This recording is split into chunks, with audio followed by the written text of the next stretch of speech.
أعوذ بالله من الشيطان الرجيم. بسم الله الرحمن الرحيم.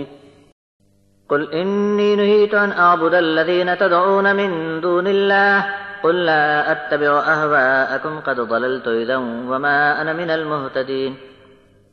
قل إني على بينة من ربي فكذبتم به ما عندي ما تستعجلون به إن الحكم إلا لله يقص الحق وهو خير الفاصلين. قل لو أن عندي ما تستعجلون به لقضي الأمر بيني وبينكم والله أعلم بالظالمين. وعنده مفاتح الغيب لا يعلمها إلا هو ويعلم ما في البر والبحر وما تسقط من ورقة إلا يعلمها ولا حبة في ظلمات الأرض ولا رطب ولا يابس إلا في كتاب مبين. وهو الذي يتوفاكم بالليل ويعلم ما جرحتم بالنهار ثم يبعثكم فيه ليقضى أجل مسمى ثم إليه مرجعكم ثم ينبئكم بما كنتم تعملون. آپ کہہ دو کہ جن کو تم اللہ کے سوا پکارتے ہو ان کی بندگی سے مجھے منع کر دیا گیا.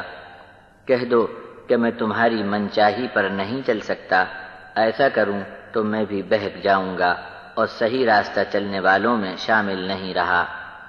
آپ فرما دو کہ میں تو اپنے رب کی طرف سے آئی ہوئی صاف دلیل پر قائم ہوں اور تم اسے جھوٹ جانتے ہو. اب جو تم عذاب کی جلدی مچاتے ہو اس کو لے آنا میرے بس کی بات نہیں. اس کا حکم صرف اللہ کے اختیار میں ہے.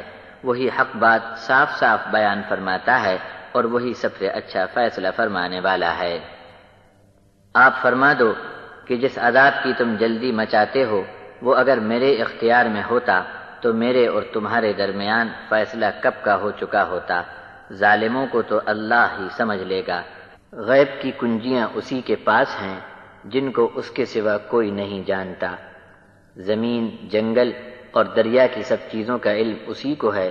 کوئی پتا بھی جھڑتا ہے تو اس کے علم میں ہوتا ہے، اور کوئی دانہ زمین کی اندھیریوں میں ہو، کوئی گیلی یا سوکھی چیز ہو، مگر ہر ایک کو اللہ نے صاف صاف بیان کرنے والی کتاب میں درج کر دیا ہے.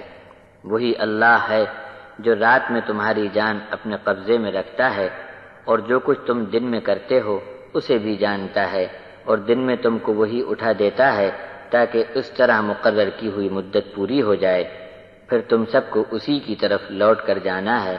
پھر وہ تم کو بتا دے گا کہ تم کیا کچھ کر کے آئے ہو.